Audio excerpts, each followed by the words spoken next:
अस्सलाम वालेकुम दोस्तों, मेरा नाम है अली और मेरे साथ हमेशा की तरह मौजूद है दाऊद और आप देख रहे हैं क्रिकेट लवर अली शो, क्योंकि इसको देखना तो बनता है।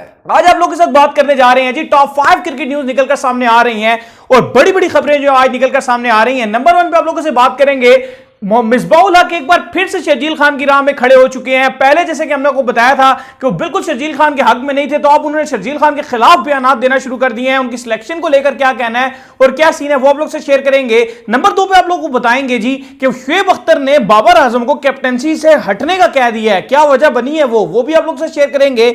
नंबर 3 पे जो हम आप लोगों को बताने जा रहे हैं, नंबर 3 पे हम आप लोगों को यह बताएंगे कि जो इन दोनों के दरमियान रिफ्ट चल रही थी, नहीं बाबर आजम और साथ में मोहम्मद वसीम, तो मोहम्मद वसीम का भी एक बाबर आजम के ऊपर बयान निकलकर सामने आया है, वो क्या है वो भी आप लोग से शेयर करेंगे। नंबर 4 पे मोहम्मद हफीज ने बयान दिया जी अपने आप मतलब अपने खेलने को लेकर के, वो प्लेइंग 11 में क्यों खेलते हैं, क्या वजह है इसकी और क्या वो क्रिकेट को छोड़ने वाले हैं या रिटायरमेंट लेने वाले हैं, इसके ऊपर बड़ा बयान आ रहा है, वो क्या वो भी आप लोगों से शेयर करेंगे। और नंबर 5 पे आप लोग को बताएंगे कामरान गुलाम जो कि बड़ा अच्छा रहा था, जिनका डोमेस्टिक सीजन उन्होंने जो है वो अलहदगी का इख्तियार, जब उनको नहीं सिलेक्ट किया गया तो उनका भी बयान आ गया, यानी कि अब हर खिलाड़ी ही बोल रहा है, तो उनका भी क्या बयान है वो भी आप लोगों से शेयर करेंगे। तो अगर आप खबर भी है इंडिया और इंग्लैंड का जी आज मैच एक और खेला जाना है, उसके ऑल से भी खबर है वो भी आप लोग से शेयर करेंगे। बुरी खबर आ रही है वो क्या है वो भी आप लोग से शेयर करेंगे। तो अगर आप हमारे चैनल पर नहीं तो चैनल को सब्सक्राइब करके साथ लेके बेल आइकन को बजाना ना भूलिएगा। तो बात का आगाज करते हैं दाऊद से नंबर 1 खबर को लेकर जो कि निकलकर सामने आ रही है। तो दाऊद जैसे कि हमने आप लोगों को बता दिया था, हम तो पहले ही बता चुके थे कि पिछली सीरीज में भी शर्जील खान तकरीबन सिलेक्ट थे। मिसबा ने आखिर में आके तमाम मामलात को इधर उधर करके किसी ना किसी तरीके से उनका नाम जो है वहां से हटवाया और उनका नाम जो है वो अनाउंस नहीं किया गया। बट अब जब शर्जील खान जो है वो आ चुके हैं टीम के अंदर, अब फिर मिसबा निकलकर सामने आया और मिसबा ने उनके ऊपर ये बयान जारी किया। क्या कहा जी आप बताएं जरा, उससे पहले चैनल को लाजमी सब्सक्राइब कर लें। देखिए अली, बात यह है कि जब एक प्लेयर सिलेक्ट हो जाता है उसके बाद टीम मैनेजमेंट का फर्ज होता है और स्पेशली आपका जो हेड कोच होता है उसका बेसिकली काम ही होता है कि आप टीम को जो है वो आप पुश करो, आप उसको मोटिवेट करो।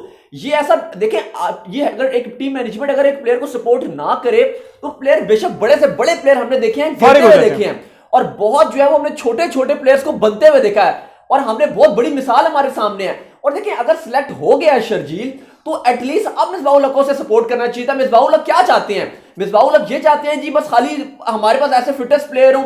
मैं तो हैरान ये हो रहा हूं अली के बस वो अपने आप को लेके बैठे हैं। नहीं दाऊद एक मिनट, वो सिर्फ अपने आप को लेके बैठे हुए हैं कि मेरी एज इतनी हो चुकी है, देखो मैं कितना फिट हूं। भाई तुमने पाकिस्तान के लिए किया क्या है, तुम्हारी परफॉर्मेंसेस क्या है, कब तुमने जो हमें मैचेस जितवाए हमें पता चलता है ना। अगर इस टाइम इंजमामुल हक लेजेंड है, इंजमाम लेजेंड है, अगर इंजमाम इनकी कोचिंग के अंदर होते इंजमाम खेल सकते होते? नहीं खेल सकते, इंजमाम का कैरियर ही खत्म हो जाता। तू मोटा है। अब रहीम कार्नेवाल वेस्ट इंडीज का 134 किलो का वो है, 134 किलो का। अच्छा इन्होंने कहा क्या मिसबाहुल हक ने, और उसको अगले टेस्ट मैच खिला रहे हैं दाऊद। T20 तो एक अलग चीज होती है, टेस्ट मैच 4 दिन की क्रिकेट होती है और कितने ओवर होते हैं एक एक इनिंग में, आपको अच्छे से पता है, वो उसको वो खिला रहे हैं। बिल्कुल। अच्छा मिसबाहुल हक साहब कहते हैं, जो उनकी प्रॉपर स्टेटमेंट आपको वो सुना देते हैं जो उन्होंने बोली है। मिसबाहुल हक कहते हैं कि शर्जील इस टाइम 112 किलोग्राम का, 112 केजी का है और उसको टीम में रखना जो है वो सरासर नाइंसाफी है, क्योंकि ये राह उन लोगों के लिए हमवार करेगा जो बाकी भी अनफिट प्लेयर हैं। तो हमें बाकी भी अनफिट प्लेयर्स को लेना पड़ेगा अगर परफॉर्मेंस दिखाएंगे, लेकिन हमने एक म्यार रखा हुआ है कि हमने फिट प्लेयर्स को रखना है। साथ ही उन्होंने कहा कि जब शर्जील इवन 96 किलो के थे, 96 केजी के थे, तब भी मैंने मिकी को यही कहा था कि अभी शर्जील को ना पिक करो और इसको वापस भेज दो। वापस भेज दो। कहते हैं अब तो ये 112 का हो गया, तो अब तो और ज्यादा मोटा हो गया और अभी भी अब रखा है। और साथ वो कहते हैं जी कि ये दूसरी तरफ यासिर शाह को जिम्बाब्वे के अगेंस्ट यासिर शाह को क्यों नहीं रखा, क्योंकि वो तो बिल्कुल इतना थोड़ा बहुत ही अनफिट था, तो आपने दूसरी तरफ अनफिट की वजह से उसको रख दिया। और खुदारा वो अलग चीज थी, उसके फिटनेस मसाइल थे, थोड़ी सी उसको इंजरी हो गई थी। इंजरी से जो रिकवर नहीं कर पाता वो अलग फिटनेस होती है। जो शर्जील की फिटनेस है वो आप मोटापे वाली फिटनेस की बात कर रहे हो, वो तो कभी भी खत्म नहीं होगी ना। जो यासिर शाह की फिटनेस की बात कर रहे हो वो इंजरी की वजह से उनको फिटनेस के मसाइल 2-4 हो गए थे। तो ये दोनों चीजें अलग अलग है। लेकिन मिसबाहुल हक को मुझे ये बात समझ नहीं आती, फैंस को ले लें, हमें ले लें, आवाज उठा के मर जाते हैं, उठा के चीख के हम मतलब जितनी हमसे हो सकता है हम करते हैं कोशिश और आखिरकार शर्जील को टीम में लेकर भी आए। लेकिन मिसबाहुल हक साहब की मुझे ये बात समझ नहीं आती, पहले ये मुखालफत करते रहे कि नहीं लाना। जब इनसे पीसीबी ने सिलेक्शन के इख्तियार छीने और कहा कि इवन हेड कोच के बावजूद इनकी जो होगी अमल दखल नहीं होगा और मोहम्मद वसीम ने अपनी तरफ से जो सिलेक्ट किया शर्जील खान को, तो अब ये ऐसे फजूल स्टेटमेंट देखकर एक प्लेयर का मोराल डाउन कर रहे हैं ताकि वो परफॉर्मेंस ना दिखा सके।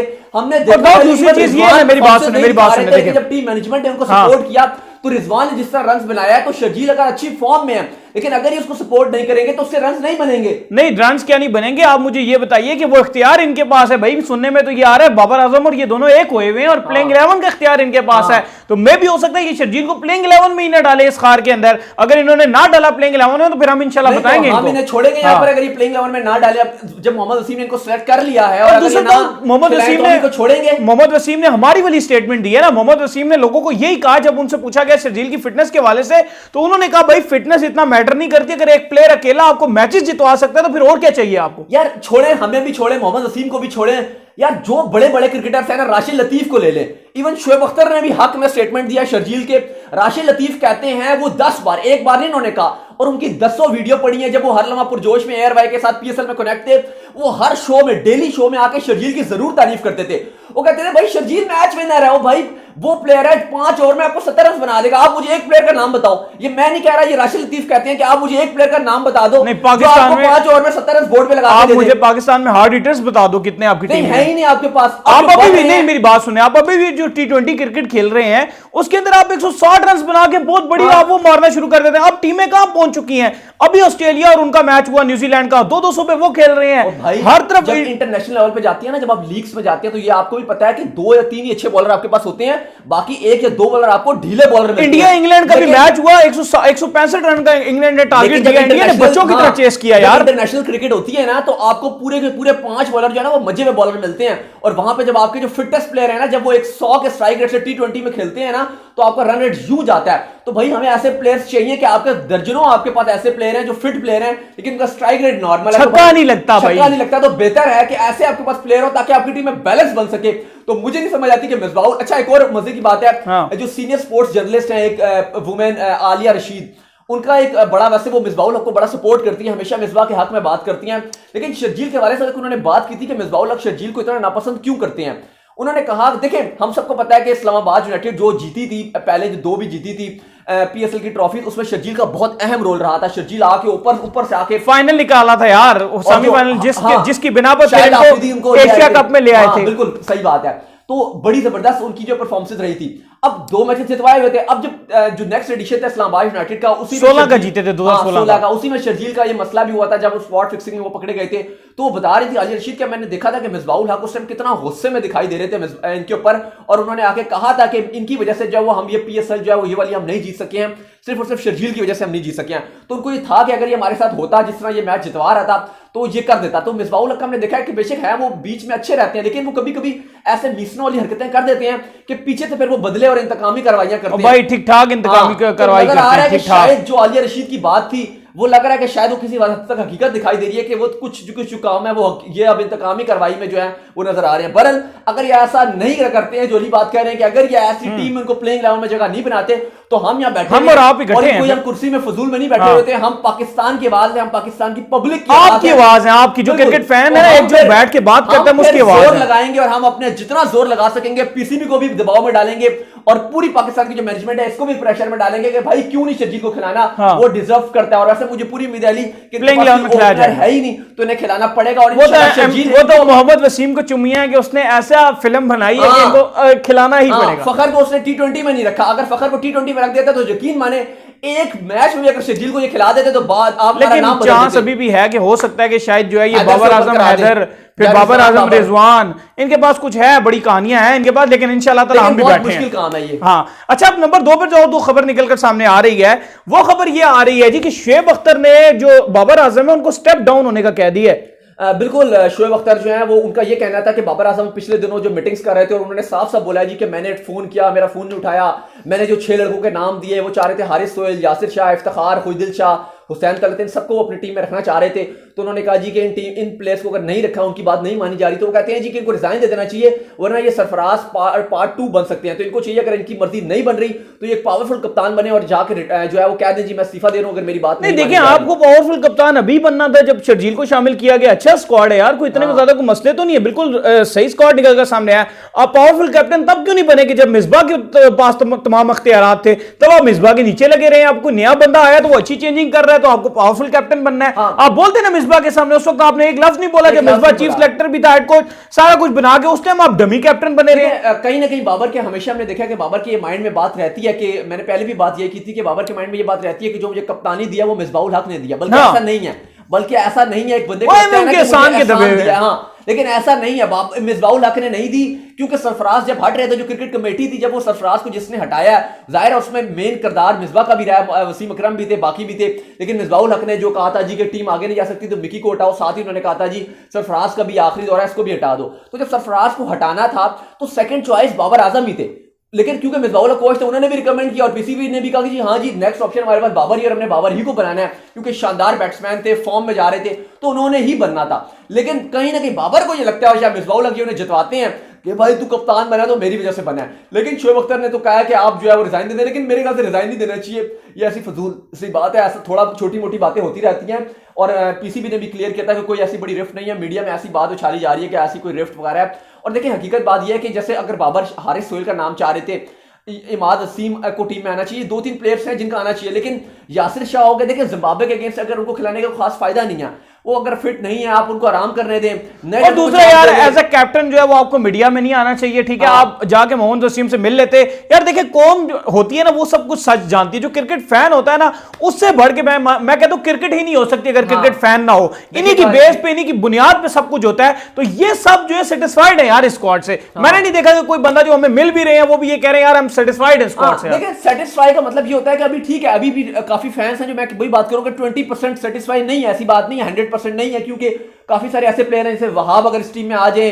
अगर वर्ल्ड टी20 इंडिया में है तो मलिक इस टीम में आ जाए, इमाद वसीम आ जाए, वो 4-5 प्लेयर हैं, लेकिन फैन आपकी बात ठीक है कि इसलिए खुश है 85% सेटिस्फाइड, इसलिए खुश है कि शर्जील आ गया टीम में, और शर्जील के लिए सारे फैंस चाहते थे कि शर्जील को आना चाहिए, काफी फैंस मोहम्मद आमिर को भी चाहते हैं, लेकिन चले वो रिटायर्ड है, लेकिन स्टिल जो स्क्वाड अनाउंस किया है मोहम्मद वसीम ने, खुद शाह परफॉर्मेंस नहीं दिखा रहे थे, इफ्तिखार मुसलसल फ्लॉप हो रहे थे, तो उनको आराम करवा दिया, उन्हें कहा जी आप परफॉर्मेंस दिखाएंगे आप वापस टीम में आ जाएंगे। हुसैन तलत नहीं अच्छा खेल रहे थे, अब ये मिसबाउल हक चाहते हैं जी हुसैन तलत मेरा इस्लामाबाद का पार्टनर था, यूनाइटेड के साथ थे, तो वो दोबारा आ जाए। अब देखिए ऐसा तो नहीं होता ना, ये पाकिस्तान की टीम है या आपकी कोई फ्रेंचाइज की टीम तो नहीं है ना, यहाँ जो बेस्ट डिलीवर करेगा, चाहे वो दादू का लड़का जाहिद महमूद हो, चाहे जो है वो लड़काना का शाहनवाज धानी हो, अगर वो परफॉर्मेंस दिखाएगा तो छोटे गांव का भी खेलेगा, नहीं दिखाएगा तो बड़े शहर का भी नहीं खेलेगा, ये पाकिस्तान की टीम है। बिल्कुल ऐसे। तो इसके बाद खबर फिर इसी से मिलती जुलती आ रही है कि मोहम्मद वसीम का बयान निकलकर सामने है बाबर आजम के हवाले से। कल रात को टीवी शो में बैठे हुए थे जिसमें उन्होंने बयान दिया है। उनका ये कहना है कि बाबर आजम अभी कैप्टन बने और अभी काफी यंग है, उनको भी बड़ी कुछ चीजों को सीखने की जरूरत है और उन्होंने सीखना है। मेरे ख्याल में तो जेन्युइन बात है। हाँ नहीं बिल्कुल, वो तो हर किसी को पता है कि अभी बाबर की कप्तानी में बहुत इंप्रूवमेंट की जरूरत है, और बाबर आजम देखें कप्तानी वो चीज होती है जो आप कर करके सीखते हैं, और अभी तक बाबर ने कोई बड़े या मल्टी आप कह सकते हैं जो नेशन टूर्नामेंट है उसमें कप्तानी नहीं की, और उसमें जो प्रेशर होता है ना वो एक नेक्स्ट लेवल का प्रेशर होता है। जो बाकी बायलैटरल सीरीज है आप जो भी कह लें, चाहे बड़ी सीरीज भी, इवन आपने ऑस्ट्रेलिया भी जाना हो, न्यूजीलैंड भी जाना हो, भाई वो प्रेशर नहीं होता। जब आप मल्टी नेशन टूर्नामेंट खेलते हैं ना, लाइक एशिया कप खेलते हैं, आप कोई वर्ल्ड आईसीसी का कोई इवेंट खेलते हैं, उसमें जो प्रेशर होता है ना उसके बाद आप पक्के बनते हैं। सरफराज ने भी जब कप्तानी की थी, बड़े इवेंट्स में कप्तानी की थी, उसके बाद उनकी कप्तानी में निखार आया था, उसके बाद उनके अंदर वो कॉन्फिडेंस आया था।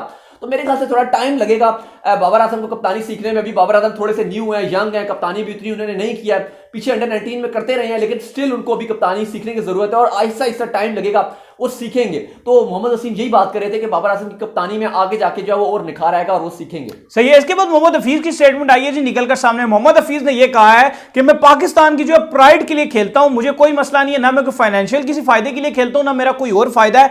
अगर आपको मुझसे बेटर कोई लगता है, आपको लगता है कि मेरे से ज्यादा कोई टैलेंट कोई है तो मुझे बताएं, मैंने एहसान मानी को स्ट्रेट फॉरवर्ड कहा है कि मैं रिटायरमेंट लेता हूं और घर चला जाता हूं। देखिए मोहम्मद हफीज कहते हैं कि पाकिस्तान टीम में कोई भी सीनियरिटी की बेस में क्रिकेट नहीं खेलता और ना ही खेल सकता है, और मैं भी सीनियर बेस पे नहीं खेलता कि मैं सीनियर हूं तो मुझे खिलाओ। फॉर्म और परफॉर्मेंस की बेस पे खेलते हैं। और साथ ही उन्होंने कहा कि मैं भी जो है वो अपनी अच्छी फॉर्म में, अगर जिस टाइम में अपनी फॉर्म को खो दूंगा तो मुझे बेशक आप बाहर बिठा दें, मुझे ड्रॉप कर दो। मैंने एहसान मानी को पहले कहा है कि मैं प्राइड, पाकिस्तान के प्राइड के लिए खेलता हूं, ना सिर्फ जो है मैं कोई पैसों के लिए खेलता हूं या ऐसे सीनियर की बेस पे खेल रहा हूं। तो ये कहते हैं मैंने क्लियर कहा है। और अगर हकीकत बात यही है कि इस टाइम मोहम्मद हफीज जो है वो सेंट्रल कॉन्ट्रैक्ट भी नहीं ले रहे। जब उनको सी कैटेगरी ऑफर की गई तो उन्होंने नहीं ली, लेकिन और इस वक्त वो अपनी सबसे बेस्ट जो है फॉर्म के अंदर है। मुझे लगता है जितना उनका एक्सपीरियंस था ना, जितना उन्होंने सीखा है, अब वो जाके स्ट्रांगली पे बैक कर रहा है। तो मेरे ख्याल में तो मोहम्मद हफीज पे 2023 तक इन्वेस्ट करना चाहिए, लेकिन वनडे नहीं खेल रहे ना, वनडे खेल नहीं रहे, फिर T20 का फिलहाल एक जो है मोहम्मद हफीज के सोर्स वो ये भी बताते हैं कि मोहम्मद हफीज, क्योंकि उन्होंने कहा था एक कैटेगरी में नहीं हमें मिला कॉन्ट्रैक्ट, इसलिए मैं सी भी मैं नहीं लेता। सही हो गया। ये किसी बच्चे को दे दो। अच्छा दाऊद, इसके बाद जो खबर फाइनल निकलकर सामने आ रही है जी, वो फाइनल खबर आ रही है जी कामरान गुलाम के हवाले से कि कामरान गुलाम साहब ने जो है वो आके एक ट्वीट किया और उन्होंने एक जो ज्यादातर ये अहादीस वगैरह शेयर करते हैं और उसमें ये लिखा हुआ था कि जो रब है वो सबर करने वालों के साथ है। बिल्कुल ये तो हमें भी पता है। नहीं, लेकिन अली ये अच्छा ट्रेंड नहीं जा रहा है। इसकी वजह ट्रेंड बहुत बुरा सेट हो रहा है। अभी एक कामरान गुलाम बहुत अच्छे फ्यूचर स्टार हैं। पहले कायद आज़म ट्रॉफी में उन्होंने कायद आज़म ट्रॉफी की हिस्ट्री में बना दी थी, रिकॉर्ड पर रिकॉर्ड तोड़ दिए थे। लेकिन अगर लगातार वो आके ऐसे बयान देते रहेंगे ना, हर प्लेयर आके देना शुरू हो जाएगा ट्विटर में आके या मीडिया में आके, तो फिर मामला खराब होते जाएंगे। और अभी वो नया लड़का है, अभी उसको इस तरह से बयान नहीं देने चाहिए। उसको सिलेक्ट नहीं हुआ, पिक नहीं हुआ, कोई बात नहीं, क्रिकेट बंद हुई, अभी उसका पूरा लॉन्ग कैरियर है, वो दोबारा टीम के अंदर आ जाएगा। लेकिन ऐसे ट्विटर में आके फौरन से आप ऐसे बयान देना शुरू हो जाओ। लगातार मोहम्मद आमिर भी ऐसे कर रहे थे, हम देख रहे हैं हफीज भी यही कर रहे थे, सब आके जो शुरू हो जाते हैं, सरफराज भी आ जाते हैं। अजीब ही, मतलब ट्विटर में इस तरह की चीजें नहीं करनी चाहिए। फिर मीडिया वालों को बातें करने का मौका मिल जाता है, फिर मंडी मेला बनता है, मेला बन जाता है, फिर आवाम भी आके, पब्लिक भी सब आके उसके अंदर मजाक उड़ाना शुरू हो जाते हैं। तो ऐसे जो है वो आके ट्वीट नहीं करना चाहिए। बहरहाल फिलहाल कामरान गुलाम जो है वो काफी डिसहार्ट हुए हैं सिलेक्ट ना होने पर। सही हो गया। और इसके बाद जो फाइनल खबर आ रही है जी, वो ये आ रही है कि इंडिया वर्सेस इंग्लैंड के दरमियान जो बकाया T20 खेले जाएंगे उसके अंदर जो है वो क्राउड शामिल नहीं होगा, क्योंकि कोरोना के केसेस जो है वो इंडिया में भी बढ़ना स्टार्ट हो गए हैं। खराब से खराब होते जा रहे हैं। पाकिस्तान में भी जो है वो हुकूमत ने भी अब लगा दिया जी कि शाम को 8 बजे के बाद, पता नहीं 10 बजे के बाद, कहीं 6 बजे के बाद जो कह दिया है कि बस इसके बाद आप बाहर नहीं निकल सकती हैं, बाजार सब बंद हो जाएंगे। तो फिलहाल अब इंडिया में क्राउड अलाउ था। पिछले वाले जो मैच था उसमें 67,000 प्लस क्राउड बैठा हुआ था अहमदाबाद में, जो सबसे बड़ा स्टेडियम है। और वहां पे आमिर यामीन पाकिस्तान के, उन्होंने ट्वीट भी किया था कि वेयर इज कोरोना। तो अब उसके बाद काफी इंडियन फैंस ने उनको ट्रोल भी किया था। लेकिन फिलहाल जो है वो अब सही कह रहे थे फिर मेरे ख्याल से आमिर यामीन, क्योंकि अब जो है वो क्राउड आ ही नहीं सकेगा। और इतने सारे फैंस हमें मैसेज भी करके नीचे बताते हैं कि भाई हमने टिकट खरीदा हुआ था, तो भाई अब टिकट आपका कोई किसी काम का नहीं रहा, लेकिन वो रिटर्न हो जाएगा वो उनकी पॉलिसी के मुताबिक। तो फिर आप लोग से मिलते हैं किसी नेक्स्ट अच्छी वीडियो में। लेकिन जान से पहले चैनल को सब्सक्राइब कीजिए और दाऊद को फॉलो कीजिए इंस्टाग्राम पर। मुझे में फॉलो करना, मैं मौजूद हूं दाऊद क्रिकेट के नाम से। मुझे फॉलो कीजिए, मैं क्रिकेट ऑफिशियल के नाम से। फिर आप लोग से मिलते हैं नेक्स्ट वीडियो में, तब तक के लिए हाफिज़।